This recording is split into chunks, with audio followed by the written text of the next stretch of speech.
नमस्कार, मैं दीपक कुमार। मेरा यूट्यूब चैनल स्टडी विद दीपक में आपका स्वागत करता हूं। आज के इस वीडियो लेक्चर में हमारी जो +2 की पॉलिटिकल साइंस की बुक है समकालीन विश्व राजनीति, उसका लेक्चर नंबर 6 राष्ट्रीय संगठन, उसका ये लेक्चर नंबर 3 है। आज के लेक्चर के अंदर शीत युद्ध के बाद के समय काल के बाद किस तरीके से संयुक्त राष्ट्र संघ में सुधार की व्यवस्था वो देखी गई है, उसके बारे में हम पढ़ेंगे। बदलते परिवेश में ज़रूरतों को पूरा करने के लिए किसी भी संगठन में सुधार और विकास लाजमी है। संयुक्त राष्ट्र संघ इसका अपवाद नहीं है। हाल ही के वर्षों में इस वैश्विक क्षमता में सुधार की मांग करते हुए बाजी उठने लगी है। बहरहाल सुधार की प्रकृति के बारे में कोई स्पष्ट राय सहमति नहीं बन पाई है। तो प्राचीन काल के स्वरूप से लेकर वर्तमान काल में देखा जाए तो इसमें काफ़ी कुछ जो कमियां थी उसकी वजह से इसमें सुधार है वो देखा जा सकता है। और ख़ास करके जब 1990 के बाद के समय की बात की जाए तो इसमें काफ़ी देशों की आम राय के बीच में जो सहमति बनी है कि संयुक्त राष्ट्र में समय के साथ इसमें सुधार है वो किया जाना चाहिए। संयुक्त राष्ट्र अपने राष्ट्र के सामने दो तरह के बुनियादी सुधारों का मसला है। एक तो यह है कि संगठन की बनावट उसकी प्रक्रिया में सुधार किया जाए, यानी कि जो इसका स्ट्रक्चर बनाया गया है उस तरीके में सुधार करना, और उसकी प्रक्रियाओं में, उसके प्रोसेस में, उसके संगठन में, उसकी बनावट में जो प्रोसेस का अपनाया गया है। और दूसरा, इस संगठन के न्यायिक में आने वाले मुद्दों की समीक्षा की जाए, यानी कि जो इसके न्यायाधिकार क्षेत्र में आने वाले जो मुद्दे हैं उसमें किन किन मुद्दों को शामिल किया जाए, उसका जो अभिलेख है वो दोबारा वो करना चाहिए। लगभग सभी देश सहमत हैं कि दोनों तरह के सुधार जरूरी हैं। देशों के बीच में सहमति इस बात पर नहीं है कि इसके लिए दरअसल ठीक करना क्या है, कैसे करना और कब करना है। यानी कि देशों को पता तो है कि इसमें सुधार करना है, लेकिन किस तरीके से करना है, कैसे करना है, कब करना है, किस प्रोसेस के माध्यम के द्वारा करना है, इस चीज़ों को अपनाना, इसमें दोनों सभी देशों के बीच में, सदस्य देशों के बीच में सहमति वो नहीं बन पा रही है। बनावट और प्रक्रिया में सुधार के अंतर्गत सबसे बड़ी बहस सुरक्षा परिषद के कामकाज को लेकर है। सबसे बड़ी जुड़ी मांग एक यह है कि सुरक्षा परिषद में स्थायी और अस्थायी सदस्यों की संख्या बढ़ाई जाए और समकालीन विश्व राजनीति की वास्तविकताओं की संगठन में बेहतर नुमाइंदगी हो सके। खासतौर से एशिया, अफ्रीका और दक्षिण अमेरिका के ज़्यादा देशों को सुरक्षा परिषद में सदस्य देने की बात है वो उठ रही है। तो सबसे महत्वपूर्ण जो कार्य इसमें सुरक्षा परिषद के सदस्यों की बनावट को लेकर है, जिसमें इसमें एशिया, अफ्रीका और दक्षिण अमेरिका के ज़्यादातर देशों को इसके अंदर शामिल किया जाना चाहिए। इसके अतिरिक्त अमेरिका और पश्चिमी देश संयुक्त राष्ट्र के बजट से जुड़ी प्रक्रिया और उसके प्रशासन में सुधार चाहते हैं। इसके अतिरिक्त इसकी जो प्रशासनिक व्यवस्था के अंतर्गत इसका जो बजट है उसके अंतर्गत भी इसमें सुधार करने की आवश्यकता देखी जा सकती है। जहाँ तक संयुक्त राष्ट्र में संघ में किसी मुद्दे को ज़्यादा प्राथमिकता देने और उन्हें संयुक्त राष्ट्र के न्यायाधिकार में लाने का सवाल है, कुछ देश और विशेषज्ञ चाहते हैं कि यह संगठन शांति और सुरक्षा से जुड़े मिशनों में ज़्यादा प्रभावकारी तथा बड़ी भूमिका निभाए, जबकि औरों की इच्छा है कि यह संगठन अपने को विकास और मानवीय भलाई के कामों जैसे स्वास्थ्य, शिक्षा, पर्यावरण, जनसंख्या नियंत्रण, मानवाधिकार, लिंगगत न्याय और सामाजिक न्याय तक सीमित रहे। तो जिस तरीके से ये संगठन है वो ज़्यादा प्रभावपूर्ण तरीके से लोगों के बीच में राय बनी हुई है। जैसे कुछ लोगों का तो ये मानना है कि यह शांति और सुरक्षा से जुड़े जो प्रभावी तरीके हैं उसमें महत्वपूर्ण भूमिका ये संयुक्त राष्ट्र संघ निभाता रहे, और कुछ लोगों का ये मानना है कि ये जो भी विकास और मानवीय भलाई के जो काम है, जिसमें शिक्षा, पर्यावरण, जनसंख्या नियंत्रण आ जाते हैं, इन सभी के अंतर्गत इसको कार्यप्रणाली को अपनाया जाना चाहिए। तो हम दोनों ही किस्म के सुधारों पर नज़र दौड़ाए तो हमें इस चर्चा पर ज़्यादा जोर ढांचा और प्रक्रियात्मक सुधारों पर देने, यानी कि दोनों ही प्रक्रियाओं के माध्यम के द्वारा इसमें इसके मूलचूक परिवर्तन को देखा है वो जा सकता है। संयुक्त राष्ट्र संघ की स्थापना के दूसरे विश्व युद्ध के तत्काल बाद 1945 में हुई थी। इस महायुद्ध के बाद विश्व राजनीति की जो सच्चाई थी उसी के अनुरूप इसका गठन हुआ और इसके कामकाज से तत्कालीन विश्व राजनीति की वास्तविक झलकियाँ मिलती है। शीत युद्ध के दौर बाद में सच्चाई बदल गई। 1991 में आए बदलाव में कुछ निम्नलिखित हैं। कौन से बदलाव है वो देखे जा सकते हैं। जब 1945 के बाद की राजनीति के अंतर्गत इनकी वास्तविक झलक है वो देखी जा सकती है। सोवियत संघ का बिखराव है 1991 के बाद हो गया था। अमेरिका सबसे ज़्यादा ताकतवर देश है वो बन गया था। सोवियत संघ के उत्तराधिकारी राज्य रूस और अमेरिका के बीच अब ज़्यादा संबंध ज़्यादा सहयोगात्मक हैं, और चीन बड़ी तेज़ी से एक महाशक्ति के रूप में उभर रहा है, और एशिया की अर्थव्यवस्था अप्रत्याशित तरीके से जो वृद्धि है वो कर रही है। अनेक नए देश संयुक्त राष्ट्र संघ में शामिल होना चाहते हैं, और कई नए देश है वो शामिल आज़ाद भी हुए हैं। विश्व के सामने चुनौतियों की पूरी नई कड़ी, जिसमें घरेलू जनसंहार, जातीय आतंकवाद, पर्यावरण अप्रसार, जलवायु परिवर्तन, ये सारे के सारे मुद्दे देखे जा सकते हैं, जिसके अंतर्गत इनको शामिल है वो किया जा सकता है। ऐसी दशा में शीत युद्ध का अंत हो रहा था, तो विश्व के सामने सवाल था कि क्या संयुक्त राष्ट्र संघ का होना पर्याप्त है, जो कुछ जरूरी है, क्या उसे करने में संयुक्त राष्ट्र संघ सक्षम है, क्या इसका लिए क्या करना चाहिए, कैसे करना चाहिए, संयुक्त राष्ट्र संघ बेहतर तरीके से काम कर सके, इसके लिए कौन से सुधार जरूरी है। पिछले 15 सालों से इसके सदस्य देश इन प्रश्नों के व्यवहारिक और संतोषजनक उत्तर ढूंढने की कोशिश कर रहे हैं।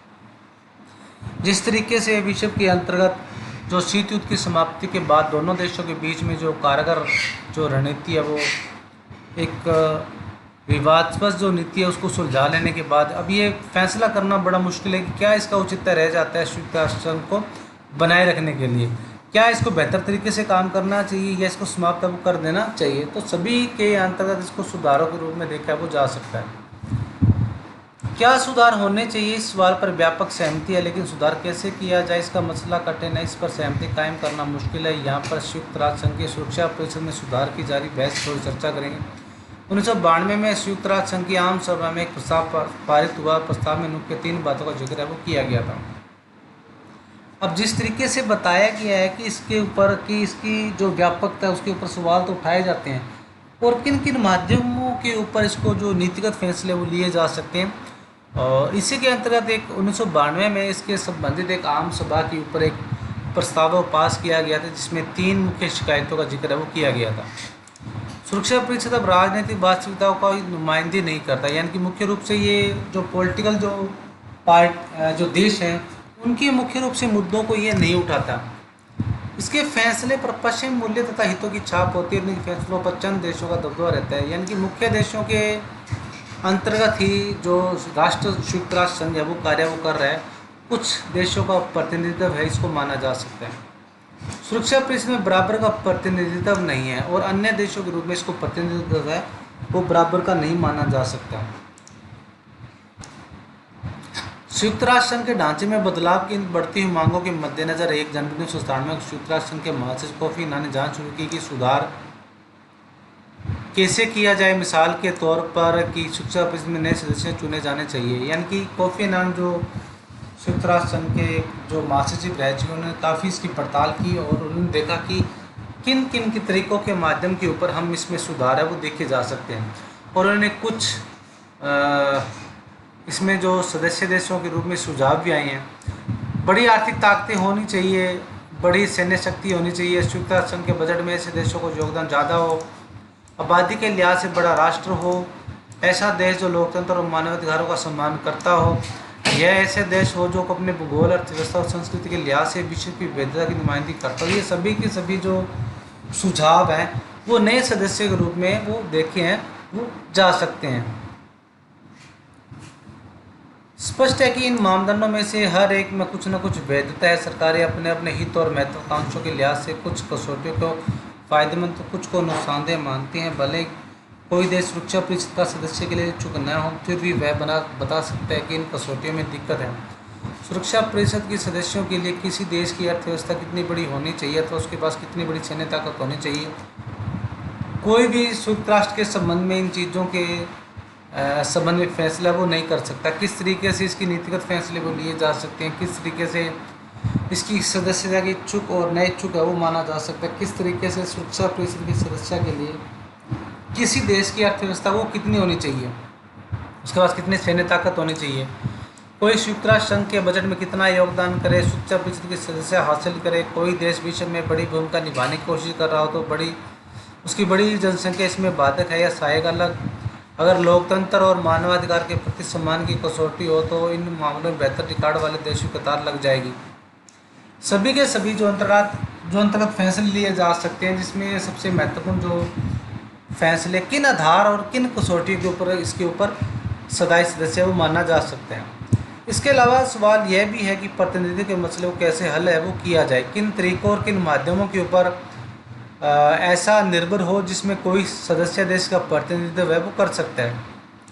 क्या भौगोलिक दृष्टि से बराबरी के प्रतिनिधित्व का अर्थ यह है कि एशिया, अफ्रीका, लातिन अमेरिका, कैरिबियाई क्षेत्र की एक सीट सुरक्षा परिषद में होनी चाहिए। एक प्रश्न यह भी है कि क्या महादेश के बजाय क्षेत्र और उप क्षेत्र का प्रतिनिधित्व धारा है वो बनाया जाए, यानी कि किन किन धारों के ऊपर इसको प्रतिनिधित्व मिलने चाहिए, जिनके ऊपर जोग्राफिकल धारा है वो क्या इसके मसले वो माने जाने चाहिए। आर्थिक विकास है, किन धारों को लेकर इसको हल है वो किया जा सकता है।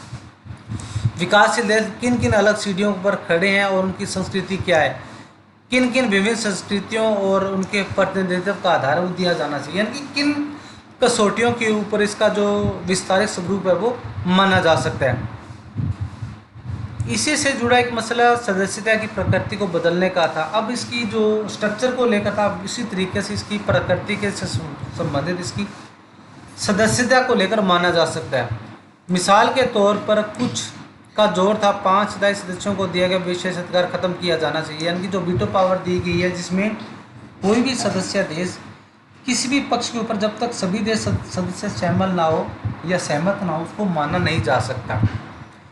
अनेक देशों का मानना है कि क्या इन सदाई या वीटो सदस्य का जो वीटो पावर उसको ख़त्म किया जाना चाहिए। अनेक का मानना है कि निषेधाधिकार लोकतंत्र और संप्रभु राष्ट्रों के बीच बराबरी की धारणा मेल न खाती होता है संयुक्त राष्ट्र संघ के लिए क्या उचित या प्रासंगिक है, यानी कि किन किन माध्यमों के ऊपर इनको कसौटी के ऊपर साझा और इसको संतुलित है वो किया जा सकता है, किसी भी तरीके से इसको मान्य है वो नहीं जा सकता। सुरक्षा परिषद में 5 स्थायी सदस्य और 10 अस्थायी सदस्य हैं। दूसरे विश्व युद्ध के बाद दुनिया में स्थिरता कायम करने के लिए संयुक्त राष्ट्र के घोषणा पत्र में 5 स्थायी सदस्यों की विशेष सहायता दी गई थी। 5 स्थायी सदस्यों को मुख्य फायदा यह था कि सुरक्षा परिषद में उनकी सदस्यता स्थायी होगी और उन्हें वीटो का अधिकार होगा, यानी कि वीटो मतलब उनको कोई भी जब तक पांचों पक्ष सहमत नहीं होंगे कोई भी कार्य वो अपनाया है वो नहीं जाएगा, यानी कि बिना उनकी सहमति के कोई किसी भी कार्य को पूर्ण है वो किसी भी तरीके से उनको मान्य वो नहीं दिया जाएगा। अस्थायी सदस्य 2 वर्षों के लिए चुने जाते हैं और इस अवधि में उनके बाद उनकी जगह नए सदस्य को चुनाव होता है। 2 साल की अवधि तक अस्थायी सदस्य रहने के तत्काल बल किसी सदस्य को फिर से इस पद के लिए चुना नहीं जा सकता। अस्थायी सदस्यों का निर्वाचन इस तरह से होता है कि विश्व के सभी महादेशों का प्रतिनिधित्व हो सके।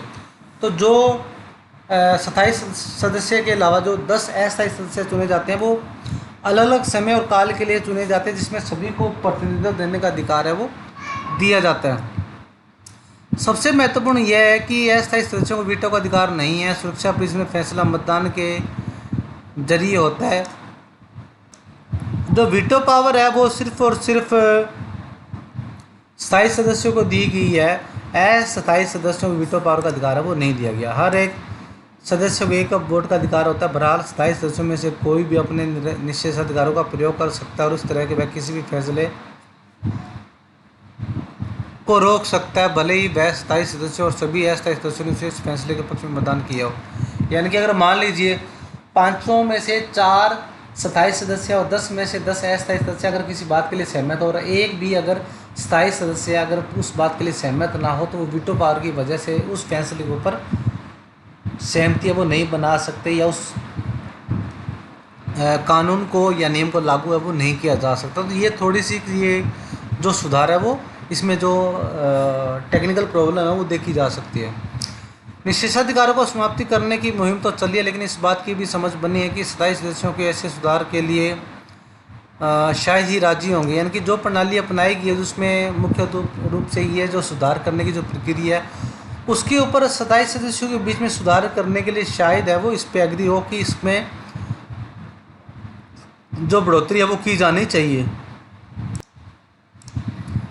शीत युद्ध के भले ही समाप्त हो गया हो, लेकिन संभव यह है कि विश्व अभी भी आमूल चूक बदलाव के लिए तैयार न हो। इस बात का खतरा कि वीटो न हो तो सन 1945 के सम्मानित ताकतवर देशों की दिलचस्पी संयुक्त राष्ट्र संघ में न रहे। इससे बाहर रहने वे अपनी रुचि के अनुसार काम करें और उनके जुड़ाव उनके समर्थक के अभाव में यह संगठन प्रभावी न वो रहना चाहिए। यानी कि जो प्रणाली अपनाई गई है और उस प्रणाली को अपनाने के लिए जो शीत युद्ध की समाप्ति के बाद विश्व के सभी अमूलचूल परिवर्तन वो देखे जा सकते हैं, जिसके माध्यम से ये जो वीटो की पावर का जो खतरा वो अभी भी बना हुआ है, और अभी भी जो स्थायी देश हैं वो अभी पूर्ण रूप से इसकी विस्तारित जो रूप है वो देने में प्रदान है, वो इसका विस्तार है वो नहीं दे रहे हैं।